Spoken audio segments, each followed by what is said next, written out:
কি monetise on তো ads হচ্ছে না? হা হা হা। এই সমস্যাটা আজকে কিছুদিন যাবৎ অনেকের অনেকের হচ্ছে। আমি ফেসবুকে প্রায় প্রায় দেখতে পাচ্ছি যে অনেকেই এই সমস্যাটির কথা বলতেছে যে মনিটাইজ অন করা আছে কিন্তু তবু অ্যাডস হচ্ছে না। কি করব? তো চলুন আজকে এই সমস্যাটার সমাধান হয়ে যাক। কেন সমস্যা লেগে থাকবে কেন? ওকে, তো চলুন আমি আমার একটা ব্রাউজার ওপেন করলাম, ক্রোম ব্রাউজার, ইউটিউব, ইউটিউবে গেলাম। তো ক্রিয়েটর স্টুডিওতে আমি প্রথমে বলিনি এই সমস্যাটা কেন হয় আর কিভাবে সমাধান করবেন, আমি বলে দিলে হয়তো বা সমস্যাটার সমাধান হয়ে যাবে। তারপরে যাবেন হলো চ্যানেল। তো এখন আমি বলি, হ্যাঁ, আপনি এই চ্যানেলটা, আপনার চ্যানেলে কেন মনিটাইজ হচ্ছে না, মনিটাইজ অন করা সত্ত্বেও কেন অ্যাড শো হচ্ছে না, এটা যে সমস্যা। তো এটা কেন হচ্ছে? এটা হচ্ছে এই কারণে, আপনি যখন মনিটাইজ অন করেছেন বাংলাদেশ থেকে, যেহেতু মনিটাইজ অন হয় না, আপনি অবশ্যই ইউনাইটেড স্টেট সিলেক্ট করেছেন। আর নতুন যে ইউটিউবে অ্যালগোরিদমের চেঞ্জ আসছে ওইখানে ওরা ইউএসএতেও মনিটাইজ বন্ধ করে দিয়েছে, আই মিন অ্যাডশো বন্ধ করে দিয়েছে। যদিও কিছু অ্যাডশো হচ্ছে কিন্তু বেশিরভাগ সময়ই হচ্ছে না। তোরা হয়তো বা ইউএসএ অন্য কোনো সার্ভিস দিবে অথবা অন্য যে কোনো যেই হোক, কিন্তু মনিটাইজ অ্যাডশো বন্ধ করে দিয়েছে। এই কারণে আপনি যেহেতু ইউনাইটেড স্টেট সিলেক্ট করছেন, এই কারণে আপনার ভিডিওতে মনিটাইজ করা সত্ত্বেও অ্যাডশো হচ্ছে না। এই কারণে আপনি যা করবেন,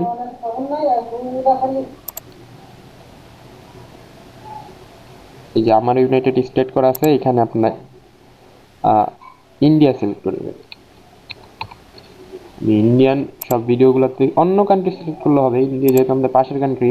তো এটা দিলে হবে কি, আমাদের যে পার্শ্ববর্তী দেশ আছে এইখানেও মনিটাইজ আছে কিন্তু বাংলাদেশে নাই।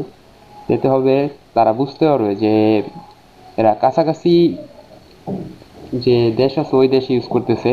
তো তার মানে তারা স্প্যামার না, তারা তার পাশের দেশটা ইউজ করতেছে, তারা ইউনাইটেড স্টেট অথবা যে কোনো অন্য কান্ট্রি ইউজ করতেছে না, তারা তার পাশের দেশটা মানে কাছাকাছি ইউজ করতেছে।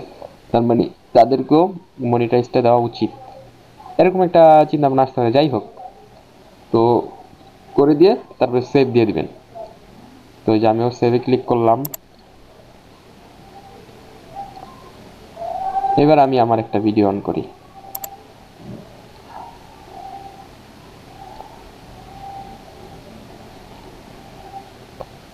আমি আবার এই ভিডিওটা অন করলাম, এটা গতকালকে দেওয়া ভিডিও। এই আমি আমার ফুল ভিডিওটা অন করতেছি না, এখান থেকে আমি দেখবো যে অ্যাডটা আসে কিনা।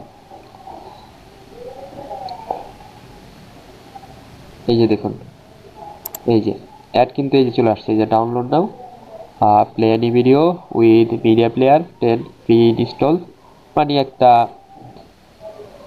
মিডিয়া প্লেয়ারের অ্যাড আসছে। দেখুন এই যে অ্যাড কিন্তু চলে আসছে, অ্যাডস বাই গুগল, ঠিক আছে। এটা কিন্তু আমি এখন লাইভ অন করলাম, এটা কিন্তু আগে থেকে অন করা ছিল না, এখনই অন করলাম। আমি ওই আমার কান্ট্রিটা চেঞ্জ করার পরে, আগে কিন্তু আমারও অ্যাড শো করতো না। আপনাদেরও ওই যেহেতু আমার ইউনাইটেড স্টেট করা ছিল, হ্যাঁ আমার মাঝে মাঝে করতো, আমার ইমপ্রেশন অনেক কমে গিয়েছিল, আমি দেখতে পাচ্ছিলাম। যখন আমি আমার আরেকটা চ্যানেল আমি ইন্ডিয়া করলাম, দেখলাম যে আমার ইমপ্রেশন আবার আগের মতো। আগে আগে দেখা যেত যে আমার যদি 3-4 হাজার ভিউ হইতো, আমার 2 হাজারের উপরে ইমপ্রেশন থাকতো। এখন আজকে দেখলাম যে আমি আমার 6-7 হাজার ভিউ আছে, ইমপ্রেশন আছে মাত্র 600-700। পরে আমি কান্ট্রি চেঞ্জ করলাম, দেখলাম যে হ্যাঁ এখন ঠিক আছে আগের মতো। এই কারণে আমি আপনাদেরকে সাজেশনটা দিলাম। আশা করি এখন থেকে সবার কান্ট্রিটা চেঞ্জ করার পরে দেখবেন যে সবার আবার আগের মতো ইমপ্রেশন শুরু হয়ে যাবে, আগের মতো অ্যাড শো করবে। ধন্যবাদ। যদি কোনো সমস্যা হয় জানাবেন কমেন্টে, আর প্লিজ চ্যানেলটি সাবস্ক্রাইব করবেন।